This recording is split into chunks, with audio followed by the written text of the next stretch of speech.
Kaufman. He's in Virginia. Oh, is he in Virginia? So grandparents stay at grandkids' school. Grandparents Day, so going up to Virginia for Grandparents Day. All right. So like that's where they are. So this is probably us today. The let's see. All right. For the recording. How far did you get last week? I thought we got through just chapter 1, but we got through most of chapter 2. I was going to hit kind of chapter 2 again here. So yeah, we're talking about the great divorce today, and so I think it would be good to kind of hit everything that we kind of talked about a little last week too. And I was trying to remember where we are in this. Let's see, what am I looking for now? We were up to page 14 before, aren't we? Oh yeah. Which book? Yeah, and which book is that? I think it's in most of them that I've seen. Yeah. So some things that I made. I took Ed's book here, and I was like, okay, we got character summaries from them, and I was like, okay, we'll make some copies of that. And then I went, maybe Jim and I would come up with something pretty good, and it did. So there are. This is from the book. I thought the book's character studies were actually kind of confusing. Like this one's like, but that's from the book. This is an AI overview, which I think is actually pretty good. It kind of distills the information into one thing. And I think it's kind of helpful. I'm good, I got it. Yeah. And so like that's those are there just to kind of help, because I sometimes get lost in the characters. Like, all right, what character are we talking about again?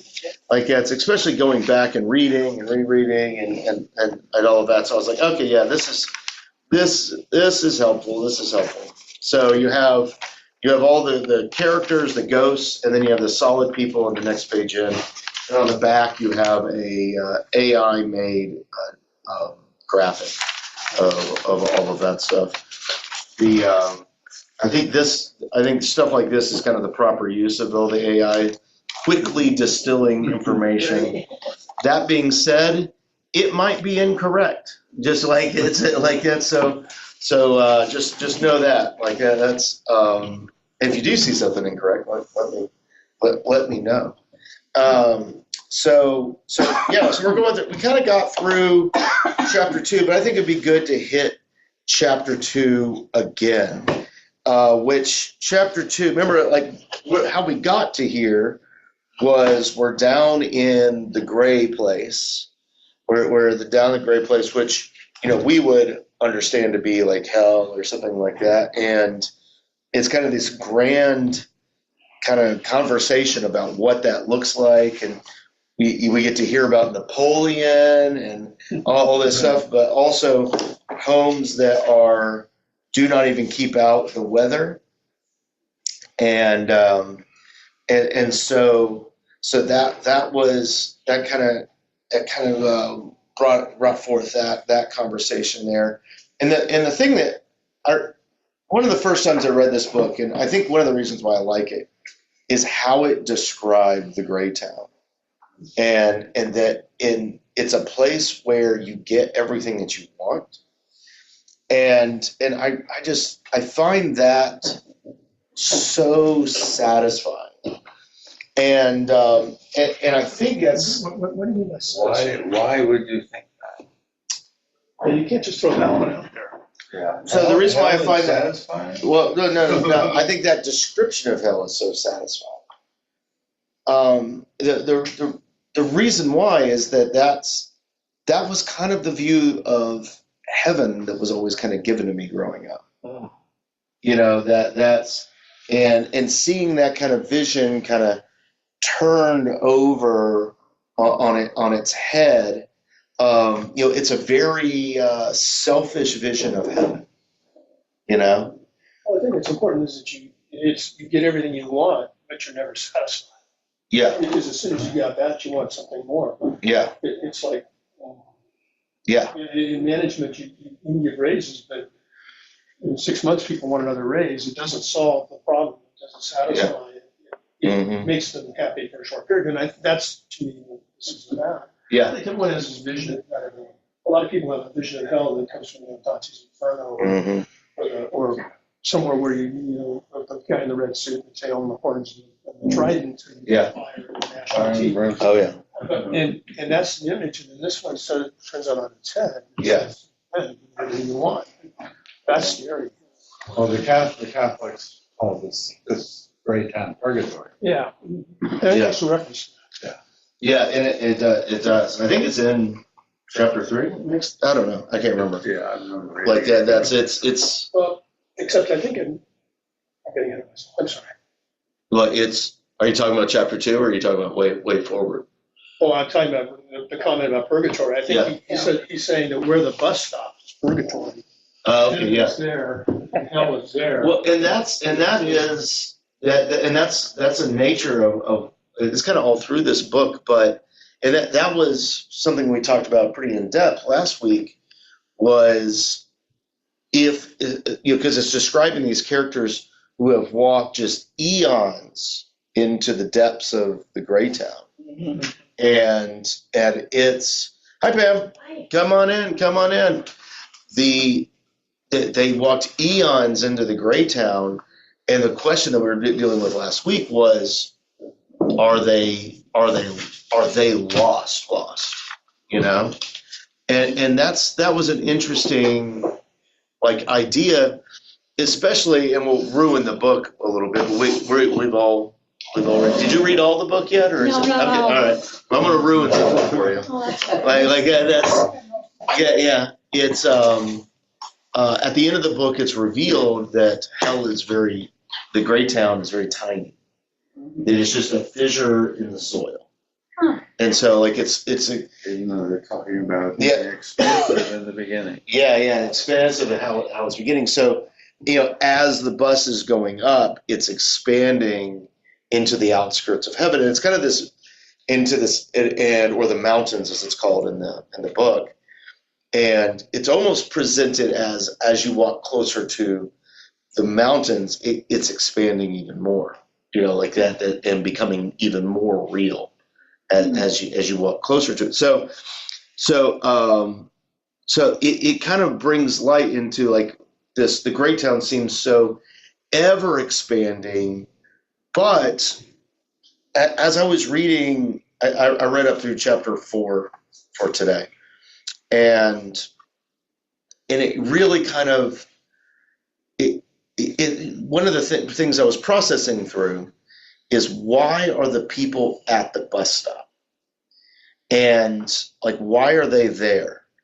And I think, and I don't know if C.S. Lewis is doing this willingly or not, but it seems like there are glimmers of solidness in them, right? Like that's because definitely, the narrator, us, in it, there's definitely some solid thinking in that. Don't you think he thought he was solid till he got on that grass and saw the grass through his feet? Yeah. That kind of hit me in the face. Yeah. Like that. That's that idea that, I've got this. He thought he was solid, but he wasn't. All these people are beneath me. Yeah. Which is the end of chapter 2. I think does that really well too, where he's looking at all these people, and they all have, let's see, it's the last paragraph in chapter 2. I shrank from the faces and the forms which I was surrounded. They were all fixed face, full not of possibilities, but impossibilities. What do we describe what someone looks like, right? And some got bloated, just, and they're all distorted and faded. And it's just this unbelievable image. And then he goes, then I looked in the mirror. And it doesn't say what he saw, but I think by the way that's written, it's he saw the same thing. And then again, like what Gloria says in the very next chapter, they get out, and he's a ghost too. Yeah, he gets, because that's chapter 3. They get out, right? Yeah, that's he. They get out there. It's this wild. Yeah, Lane. Yeah. Yeah, well, I thought it was kind of weird in the beginning of chapter 3, where he tried to pick the daisy and it wouldn't twist, and it almost took the skin off of his hands. So it sounded like he still had skin, like he wasn't a complete ghost yet. Yeah. There's something else he mentioned later on too that made it sound like he wasn't an entire ghost. He was partly human still. Yeah. And I think that's a good observation there that we're seeing here, is that they're very ghostly, and you're seeing, I think C.S. Lewis is playing with this continuum between solid and ghostly, that it's not all the way. And that's kind of what I saw when they were getting on the bus, and everyone he's talking to, like especially when he first starts talking to them, they kind of get it for a second, and then they immediately go off the rails. That's kind of what stood out to me as I read it again. Another example of what we just talked about, though, was that fight at the end of chapter 2 that broke out. Like everyone's angry at each other, and then all of a sudden a pistol was fired, and he says it all seemed strangely innocuous, and when it was over, I found myself unharmed, which means he was shot, but it didn't matter. Like that. That's like he's like, oh, like there's this big fight, but they're all just kind of ghosts and stuff like that, and so they can't really do much to each other besides just be angry. Let's see here, but what was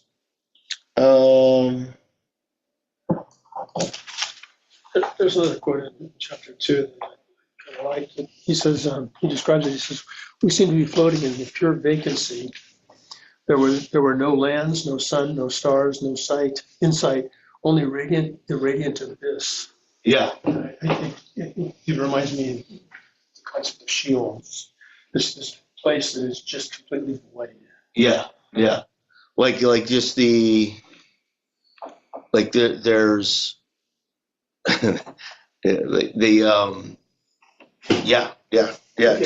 just no. I liked that too. I really liked that quote. Reading it again, just this blah, and because it's so juxtaposed to what we start seeing in 3. That he's like all of a sudden like there's light beaming in, and so like I think our protagonist in like, what's his first reaction when he sees the light and all that stuff? What does he do in the bus? Do you remember? He does something in particular. He opens the window. Yeah. And they're like, "What you doing? You're gonna catch a cold." And like that. That's, and it talks about all these pleasant smells and all that stuff that he says. And everyone complains. But I think it's signaling to us that he's got these notions of solidness, of longing for the mountains type of thing that he wants to. Now, everyone else, does like groupthink all of a sudden and just like, shut that door, you raised in a barn, type of thing. He makes the reference later on in the book to the fact that there were more buses from more places coming. But why do you think these people were waiting at the bus stop? I mean, this is the piece that haunts me in this book. Yeah. Why these people? Why did they choose? Some of them chose not to. Remember, they just said, "I can't wait." Yeah. Why are they all there? Yeah. Like, this was something that we were discussing a little bit last week with the people being. Are there some that are so far from the bus stops that they're too far gone? But with what the reality of the distance is, and this is what we were playing with last week. It goes in because I want to continue talking about this idea is that we're because the distance isn't actually that great. Could they all of a sudden start having kind of solid ideas and they start ending up at the bus stop? They just kind of find themselves like Napoleon. All of a sudden he walks out of his house and he's at the bus stop type of idea. I don't know. I don't know about that. But that's it kind of like and that's what as we were reading this again, I was like, oh, these people have like a solid idea. Yeah. But it quickly goes off the rails. They go into like their like the big ghost who's obsessed with his rights. Like when we first meet him, I was trying to look for that quote. He says something. I'm like, oh yeah, that's like he's got some curiousness to him. This is silly, but because we're studying Proverbs and we're in my Bible study, it reminds me of the simple in Lady Wisdom's analysis that these people are kind of caught between, well, maybe this isn't right. Maybe there is something more, sort of a feeling. And so they go to catch the bus to see if there's something else out there, something that they missed. I don't know. That's just because of getting two books at once and confusing them. My thoughts were that some of them might, be like that, but the reason there's a long line and some walk away eventually is because they see a line. They're waiting for something. Yeah. Maybe it's ice cream. I don't know. But let's get in that line. Yeah. And then they say, Well, and that right there, I think, is like a notion of a solid thing, which is kind of what C.S. Lewis is playing with in this. Is this like what we end up discovering is that the mountains are a place where you push yourself aside for the other person, right? Like that's what we start seeing, and that's developed more as we go.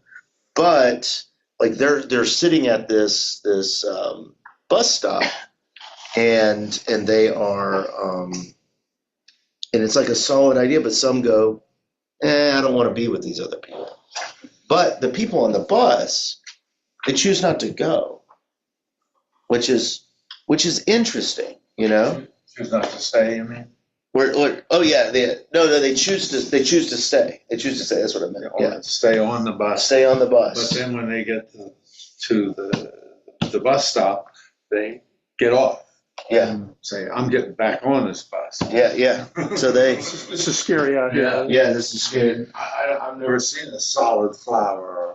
There was just a side note. It was kind of interesting also because he was worried about getting a seat on the bus, and when he got on, there was plenty of room for everybody.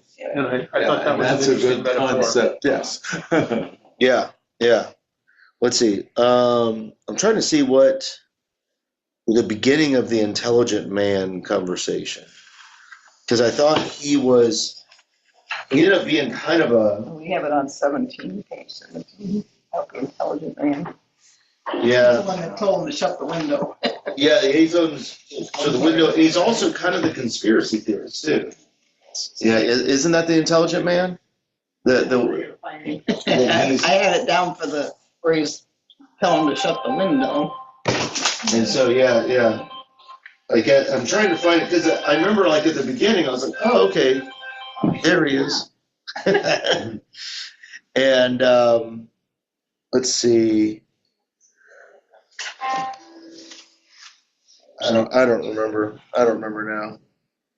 But but that's kind of the things that I was kind of seeing. But then like what his thing at the end of chapter 2 is the note I put near the end of 2 with the intelligent man was that he's fighting for correctness. Like that's all he cares about. He doesn't care about what his wisdom brings to anyone or how it can uplift anyone or anything like that. He just wants to have, the right thing. And so like the way he's describing that is like, oh, the gray town is, the way he says it, I don't know what it's near the end of chapter 2, and it's a paragraph that begins with "excuse me," he said, and it's a couple sentences down from there, and he's like, it's a revolution of opinion on that in educated circles. I'm surprised you haven't even heard of it. Like that's, and all the nightmare fantasies of our ancestors are being swept away.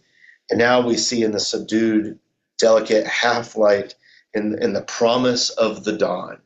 And he appears, as he's talking about all of this, is that he appears that it is like he's going and giving all this wisdom, and you see all the wisdom leads exactly to the gray town. And he's like, where there's nothing real, we've gotten rid of everything. And he says something truly real. He goes, and that passion for real commodities, which our friend speaks of is only materialism. It's retrogression, earthbound, hankering for matter. Like that's, and it's almost like he's calling the gray town heaven. It's interesting that he's looking for the correct thing, but he regresses to calling the gray town heaven, which I thought was, I don't know, like that was like fascinating. And so he opens the window, and there's this delicious freshness came for me for a second, and then, what the hell are you doing? Like, shouted the intelligent man, like you're gonna make us catch a cold. So that guy who doesn't want anything material, it's like that's all dangerous stuff. So yeah. So let's keep on going. Let's go into like chapter 3 stuff. So let's keep on talking here.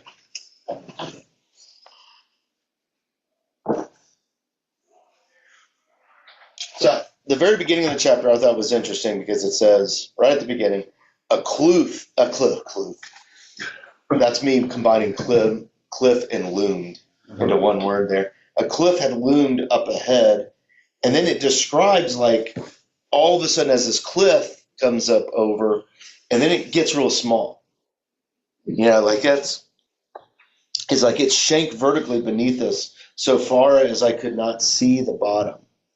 And it was dark and smooth, and we were mounting all the time, going up and up and up and up, and all these things. And then he notices that we're flying above a level grassy country through which there ran a wide river. And they were on top of the treetops, and then suddenly we were at rest. And then chaos ensues. Everyone had jumped up, curses, taunts, blows, and filth of vituperation. I don't know that word is. Vituperation? What is it? Vituperation. Vituperation. Being virtuous. Okay. Oh, being virtuous? Is that what it is? Yeah. Okay. So like the filth of pardon me. Claiming to be virtuous. Yeah. Pardon me. Like that's a good. It's a good thing. So it came to my ears, my fellow passengers struggled to get out. That's like being kind, getting out of the airplane, like that. It's like, but you really, it's like you guys should all stay seated until I get out, type of thing. And let's see.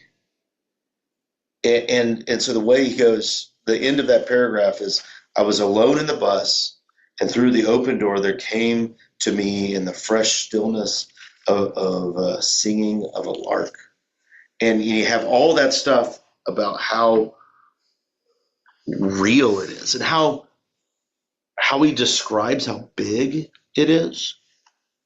Like that's, I think that's giving us a clue to everything. It just seems expansive, like that's the, it just like, how it just seems like it's so far out there and almost in an infinite thing, where it seemed like before it was like an indoor affair.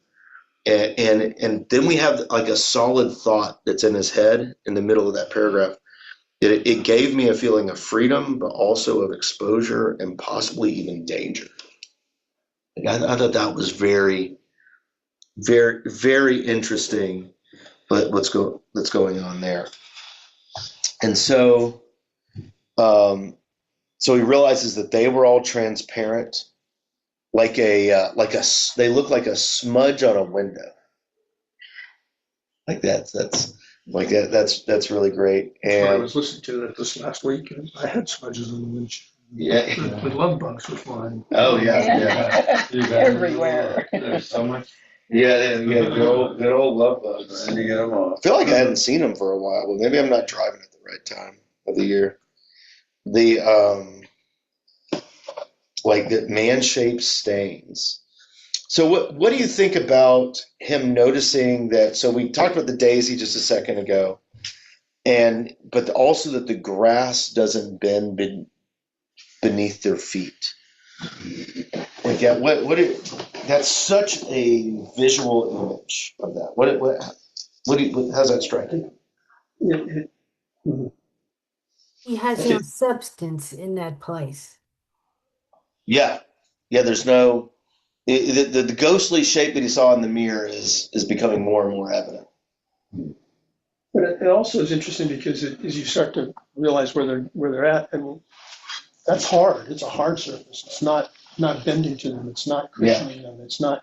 So your feet are being hurt as you step on it. And, to me, it means that the road to heaven, if you will, is a harder road. It's not simple.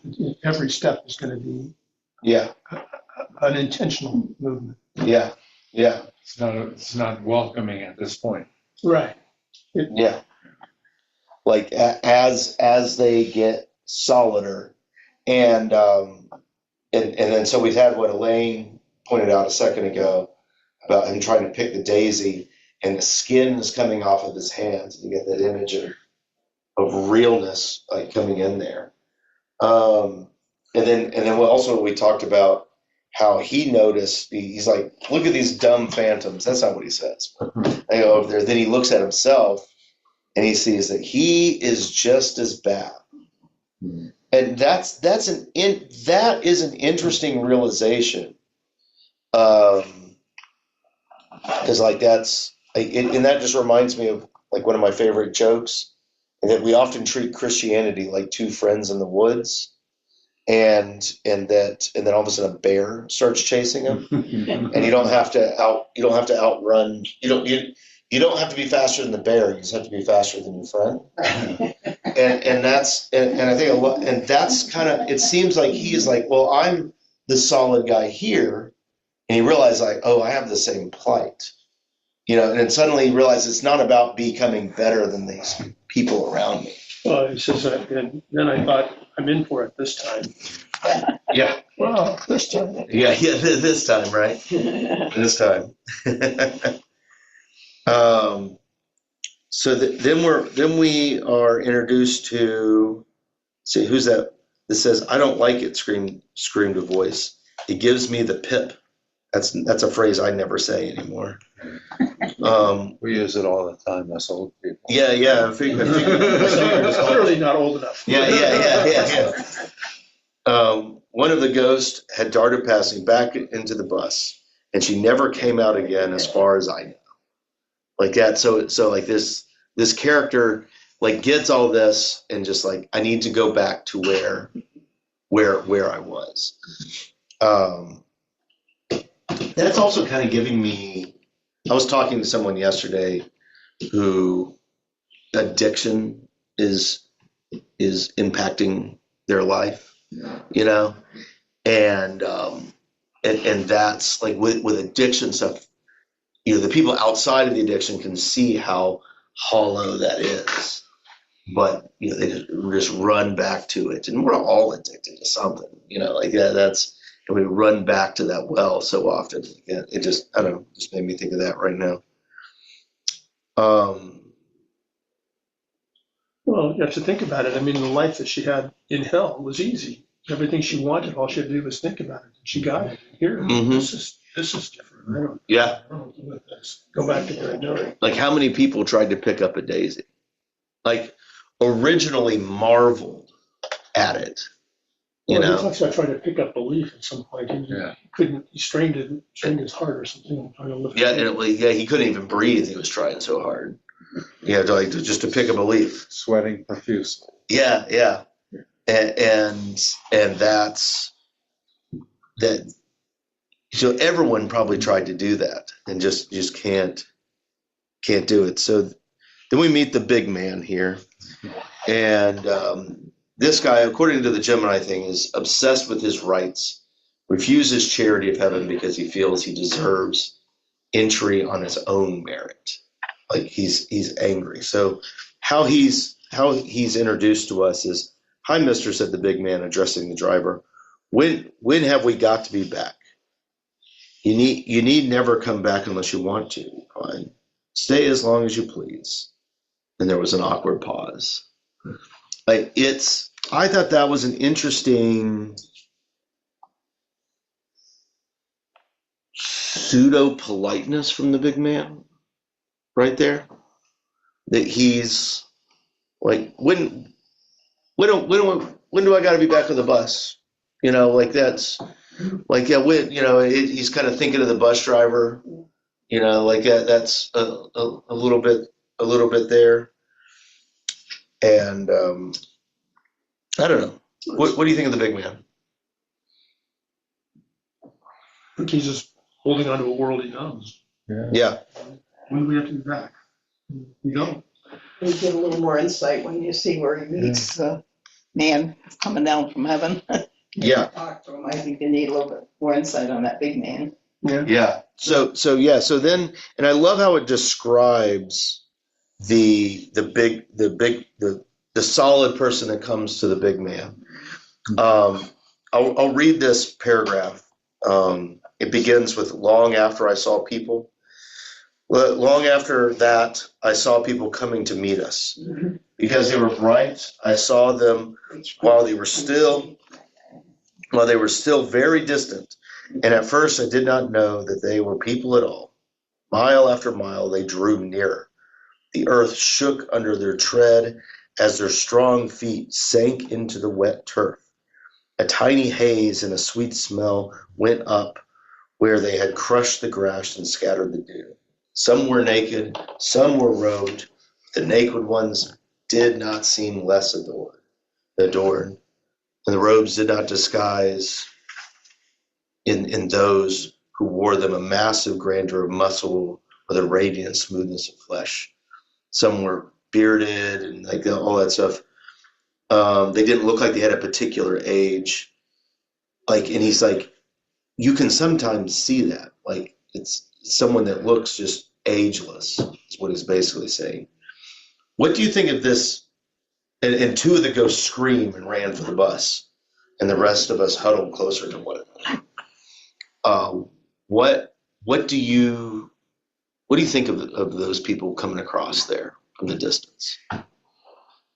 That's what vision are you given of them? What strikes your fancy? They're solid, and the solid grass has now become real grass. They Yeah. belong there. They belong there. So let's talk about that. Are they more solid than the ground they're currently treading on? I guess it would be pure. Yes. Like that's something that was new to me in reading it for this class today. Like that's I'd always kind of been like, oh yeah, this is just the land, but they're coming from the mountains towards the outskirts here, and it's almost like they're walking in like they're giants.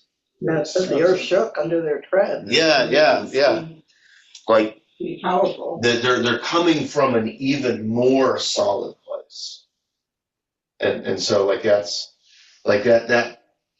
I don't know. That's just the feeling I was getting as they were coming here. That they're, and so if we play with that idea of like, so down in the gray town, and hell, if you get farther and farther away, you know, it's less and less and less kind of solid kind of idea. And as you go towards the mountains, it gets easier, to walk, as we see in a couple chapters. Like that. And so are they coming and they're even more solid, but they're able to stand where they are. They're almost seem big like that, but not totally. I mean, we're all dealing with images here. They were bright. Yeah, they're bright. It sounded to me like they might be coming from heaven. Yeah, That's what- yeah, exactly. It's I think they're coming from the mountains, as it says here, and it's wild how they're like mile after mile they walked, and they can see them coming, like that for miles. I would think that you'd be afraid when you saw that size group of people, whatever they are, coming at you, and you're in a place that you don't know. A Yeah, couple people were and got back on the bus. yeah, But at this point, you kind of say you don't blame them in a sense. They're frightened and they don't know what this is coming. It takes someone special who's willing to stand there and say, "What is this?" yeah, I want to understand. yeah. They even huddled together in fear, possibly. Exactly. So that huddling together, I think, is an example of like they're having some solid thoughts. So you have some that have just run into the bus, take me back. But like I don't know. I'm just throwing that. Trepidation, Yeah, fear. Here comes, I yeah, don't know what. yeah. But I don't.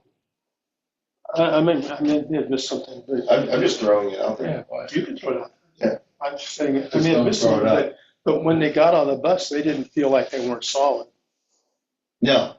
So they don't know necessarily, when you say that they're having solid thoughts, I think they're having the same thoughts they had before they got on the bus. They didn't distinguish themselves as, they know they're not because they can see through their feet, they can see through each other. But Now they do. yeah, now, but I don't think they did before. So I don't know that the thoughts changed. Well, what I mean by that, by the solid thoughts, are like they're having thoughts of heaven, that kind of that of the solid things, and I think that's kind of how they are. And what I'm describing as solid is that there's all a reason why they are in getting on the bus. That if there was no desire is not the right word, because it doesn't seem like anyone's desiring it here, but they're having thoughts of stuff that is greater than what is in that gray town right there. But then they always, as soon as they start talking, like you have the guy that's trying to sell it, like that he's trying to, like, ooh, if I can just bring something solid back, then, and it's like this pseudo heaven, but he just wants to make a profit off of it. Like over there, he's having like a good, solid idea or a heavenly idea, but he just immediately goes somewhere else. And that's kind of why I think everyone is on the bus, is that they are having these ideas. It's like the beginnings of what heaven is like. And I'm wondering if them huddling together rather than splitting apart and running in fear is one of those solid ideas.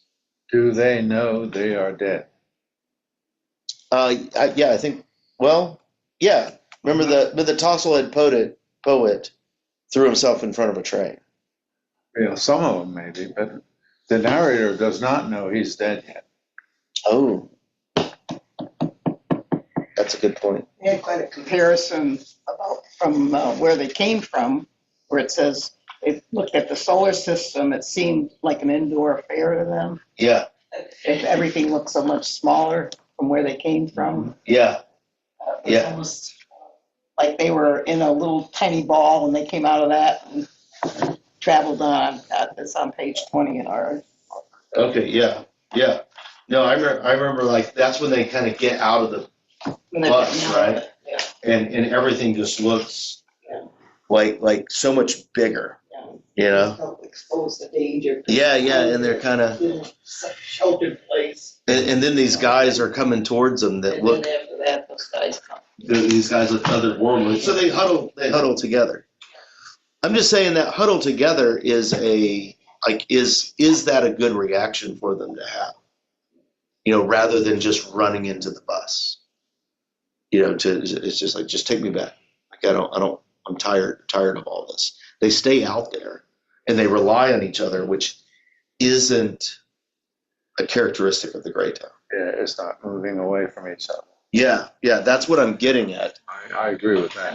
Yeah. So like that's because it's interesting that he just mentions that they do that. It's not a moving away. Right. And so like that's and so because my whole point, I don't know if I'm right on this, and I'm looking for you guys to push against it too. Well, are we compared to sheep so much? Oh yeah. They all huddled together. Yeah. Kind of brought that to mind. Yeah. When we were reading that. It also says that when they got off the bus, they stayed grouped together about the neighborhood of the omnibus. They were still grouped. Yeah. I guess that's a fear in a sense. Like, we are in the unknown. We don't know where we are. I mean, I think a lot of us. I'm going to go out on a limb, and I'll probably be regretting this later on. but I think a lot of people are afraid of what heaven might be, that they don't belong there. Yeah. Not afraid of what it is, but afraid that they don't belong. And there's safety in the numbers of people that are like you, rather than in the unknown of whether I belong. Yeah. And I guess that's what I thought. I read that. I think that there is. I think C.S. Lewis, the way he's writing this, I think is taking that idea and fleshing it out a little bit, like because there's definitely a fear of the mountains, to quote the book. Like there's definitely like a trepidation of that. Like that's the. I think it's definitely there. I think it's definitely there. They really didn't like it. Nobody really liked it that way. Yeah. So if you don't like it, it's easy not to want to stay and move forward. Yeah, exactly. Yeah, and it can seem, it could seem scary. Like this is such a good analog for our Christian faith too. Like that's the faith. It's why I talk about my faith evolution, because I don't want you just to focus on mine. That's not why I'm doing it. I'm doing it to hopefully show a mirror up to you. It's like, oh yeah, I've had mine too. And there's a lot of ways the Chris of today would be a disappointment to the Chris of 20 years ago. Today's Yeah, there's also, disappointment. yeah, like there's stuff that I believe today that You didn't. I would have called myself a heretic 20 years ago, but there's also the Chris of the past would also be proud in a lot of ways too. But I think that's the scary part, of moving forward, changing your opinion. Like that's like evolving, like who you are, and so and hopefully becoming less selfish, like becoming, like that's hopefully that. So, Pastor, yeah. I'm going to argue the huddled closer. All right. Yeah. Okay. He proceeds to say, I did not entirely like it. The ghosts scream and run for the bus. Yeah. You huddle in a crowd because you can become invisible in a crowd. Okay. That's true. Yeah. True. So like that, you're saying that they want to continue being invisible, is what you're saying.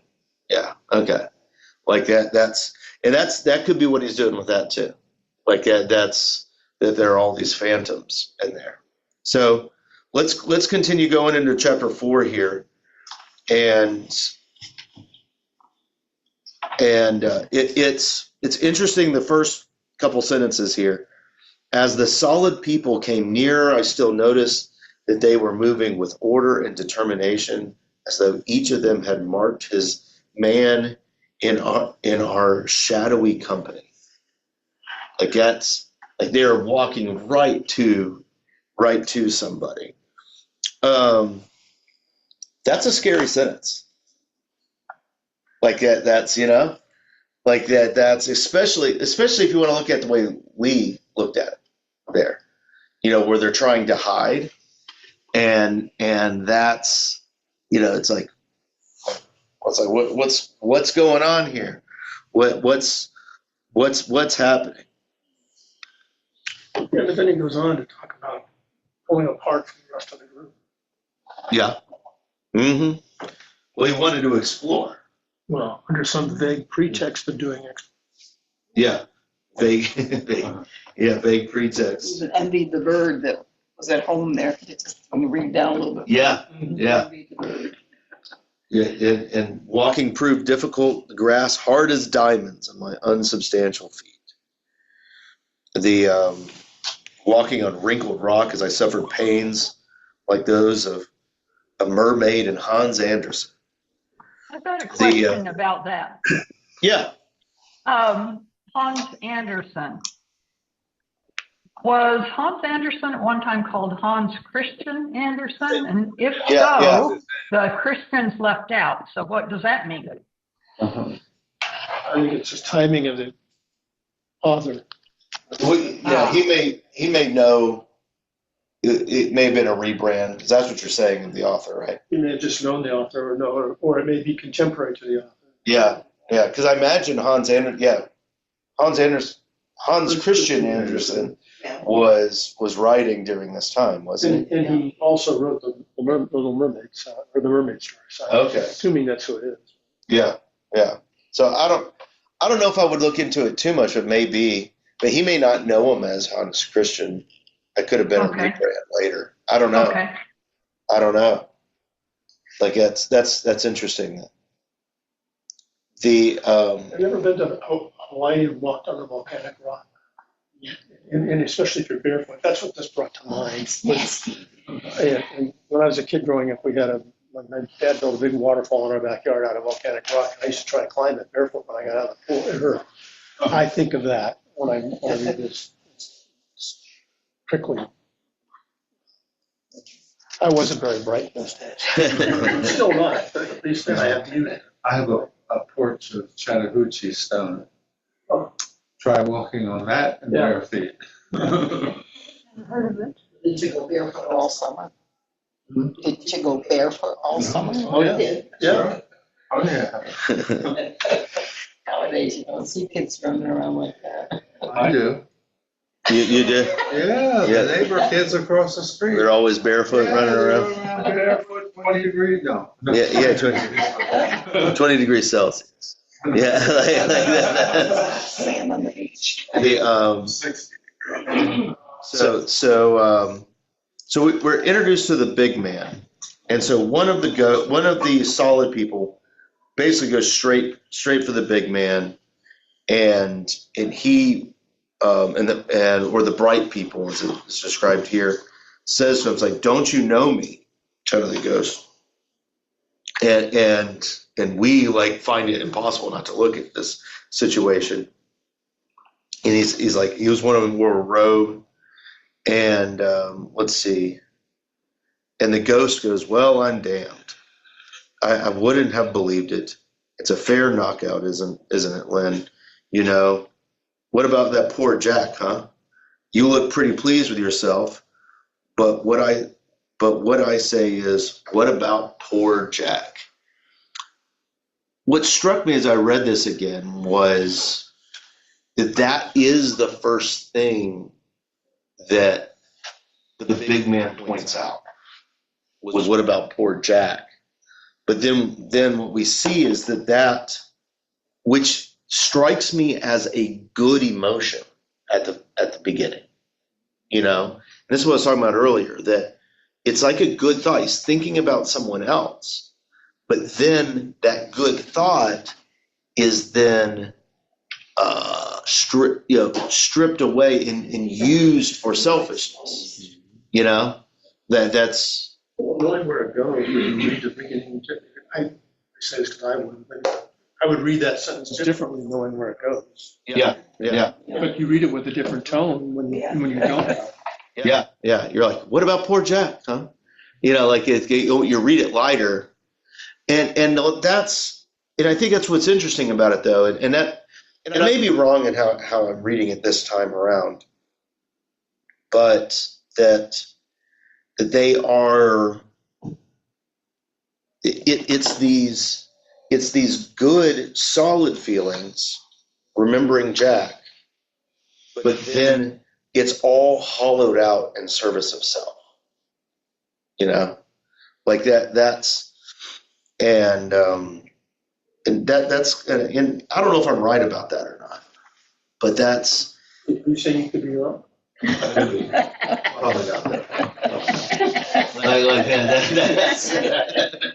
And so, yeah. And notice how the ghost knows that he's somewhere where he shouldn't be, right? Like that's he's like, well, I'm damned, And then he wants to go and he starts blaming the guy for Jack. Starts blaming the guy. And we see that the solid guy actually murdered Jack. And I love the interaction there. He goes like, well, he's here. You'll meet him soon. Yeah. Like you'll meet him soon if you stay around. Like that's. And he's like, but you murdered him. Of course I did. It's all right now though. Like, and that's. I think that's one of the things that makes me like these fictional narratives of C.S. Lewis that I love is how C.S. Lewis is able to describe things that we would describe heavenly the forgiveness of sins isn't necessarily the forgetting, but it's you're realizing you're redeemed. Well, he goes on. He says when he goes on, he goes, see if I can find it. He says, what I'd like to understand, so the ghost says, what you are here for. He says, punish you, a bloody murderer. While I've been walking the streets down there and living in a place like a pigsty all these years, he's been living in the unforgiven state. Yeah. He hasn't forgiven either himself or what happened. Yeah. Whereas the others have forgiven each other. Yeah. And that's it. And I love, like, you could see that distinction there, and that's what I like about C.S. Lewis and exactly what you're saying there. And then he says, this will be a little hard to understand at first, but it is all over now. You'll be pleased about it presently. Till then, there is no need to bother about it. Like, it's okay. Yeah, Elaine. Aren't you ashamed of yourself? Yeah, Elaine. I was actually was like one paragraph further along, I guess. Yeah. That he explains why it's okay, because that's how everything began for him to end up in heaven. Is the way I read it. It says the paragraph that starts, "No, not as you mean. I do not look at myself." He says that was what it did for me, and that was how everything began. And I read that as how everything began for him to come to God, is the way I read that. Yeah. Like that's how I read it too. And that's, I think this is one of the things that is helping me get to, like, that's when I started having those solid feelings, or the feelings of the mountains, the over there, and he just continued to embrace them, and he's no longer ashamed of himself because he has been, forgiven, and it's like, this is how everything began, like that's that I've seen what we would describe here in the church as the way of Christ, the way of forgiveness. And let's see here, and the big ghost now is letting his full opinion out. It's like, personally, I'd have thought it ought to be the other way around. That's just my own personal opinion. Like that's, and he's like, that can be, but you'll have to stop thinking about it. And you realize what this guy's deal is. and he's obsessed with what his rights. He's obsessed with his rights. Do you think he was classifying sin like we tend to do? Well, murder's real bad. If I just tell a little lie, but that's not so bad. Yeah, It seems yeah. to me that he had that Like opinion. he's yeah. And I think it's also showing that he's kind of elevating himself. The murderer. Yeah. He's like, I'm actually better than you. Yeah. You know. I did my job. I got my wages. I wanted to be right paid for it. I never did anything wrong. Yeah. Sort of attitude. Yeah. And yeah. And I love how that the solid guy is saying just let it go. Yeah. That's what he's saying. Let's see that there's one sentence that says, "Who knows whether you will only be happy and come with me." You know, just let it go. Come with me. No, come with me. Like, and that's, and I love that one because the way C.S. Lewis gets us into this emotion of, no, but I'm owed this. Yeah. I'll go to the next line. How can I? I'm just telling you the kind of guy I am. Yeah. Like that's, you know, I don't want to ask for bleeding charity. Yeah, is what he says. And that's, and it's like, no, I've done the right things. And then the ghost, and the ghost says to him a little bit later there, it's like, you have the face to tell me I wasn't a decent chap. Yeah. You're telling me I wasn't a good person. Oh my gosh. Like that's, and of course I must go into all of it. I will tell you the one thing to begin with. Murdering old Jack wasn't the worst thing I did. That was the work of a moment, and I was half mad when I did it. But I murdered you in my heart deliberately for years. Oh, man. You know, I used to lie awake at nights thinking what I would do to you if I ever got the chance. That is why I've been sent to you now, to ask for your forgiveness. And to be your servant as long as you need one. And longer if it pleases you. I was the worst. Like, so you're seeing this guy, like the big ghost, who's obsessed with making sure everyone, you know, comes to him, and the solid person is the, like, I've come, you know, to be a servant to you. Like, he is bringing the way of the mountains to him, and will, or the way of the solid people, and it's like, can you accept it? And that's, and like, yeah, and murdering those people in your heart all the time. Like, it's, I love it. You mind your own business. It's in the ghost. There are no private affairs. Yeah. Like, it's so good. Let's see. It reminds you of the old saying that you know, forgiveness isn't for the other person, it's for you. Yeah. I didn't quote that very well, but you all know the saying. Yeah. So you don't forgive for the sake of the other person. You forgive for your own. Yeah. Like, and that's, there's been a lot of people I've talked to over the years that they've gotten healthier while they've been here for various reasons. And they want to go make amends with people they've hurt in the past. And I've probably had 10 of these conversations with people. And it's like, until you're okay with going there and them not forgiving you, you know, until you're okay with that, then you're doing it just for their acceptance. You know, like that, until you're able to rest in your forgiveness enough where you can go and seek their forgiveness and be okay with them not giving it to you.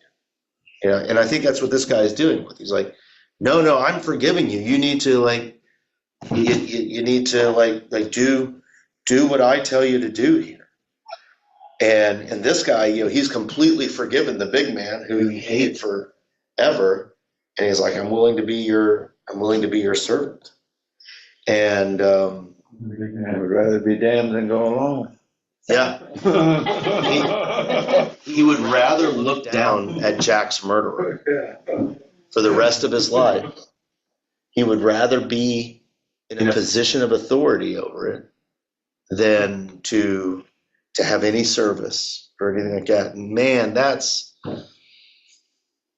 tough, Well, the chapter ends also with him saying, he says, come with me. And he says, you're not supposed to go with you. And he says, well, don't refuse. You can never get there alone.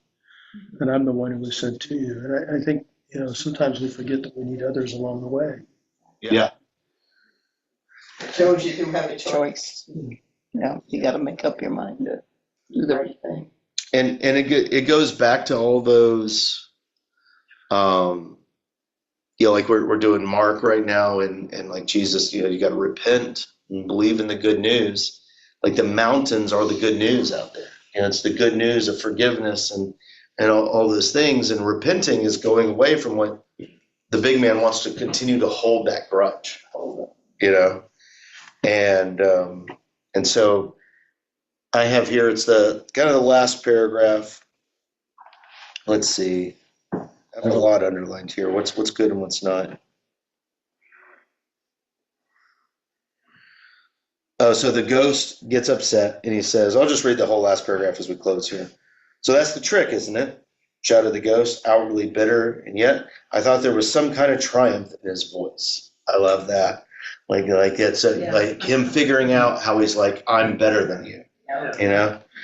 I had been entreated to it and could make a refusal, and this seemed like a kind of advantage. I thought there'd be some damn nonsense. It's all a clique. It's all a bloody clique. Tell them I'm not coming to see. I'd rather be damned than go along with you. I'd rather be alone, right? I'd rather be correct than to go along with you. I came here to get my rights, see?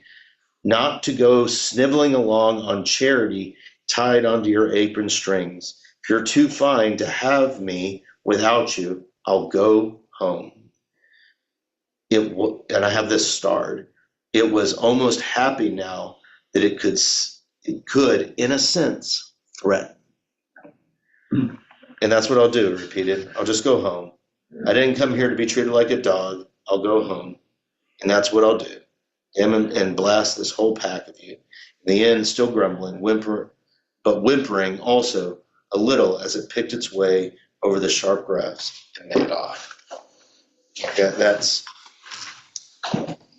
great chapter, because man, this book is like a mirror though. It's just like, okay, what are those times when I haven't wanted to lower myself to help, or I just sat in my own pride, It's really good. Any last thoughts from anybody on this before we're done? Anything? All right. We'll do the next couple chapters, probably, maybe 3, but it'll probably be 2 for next week. And so let me stop the recording here. And for everyone watching on YouTube, thanks for joining us today.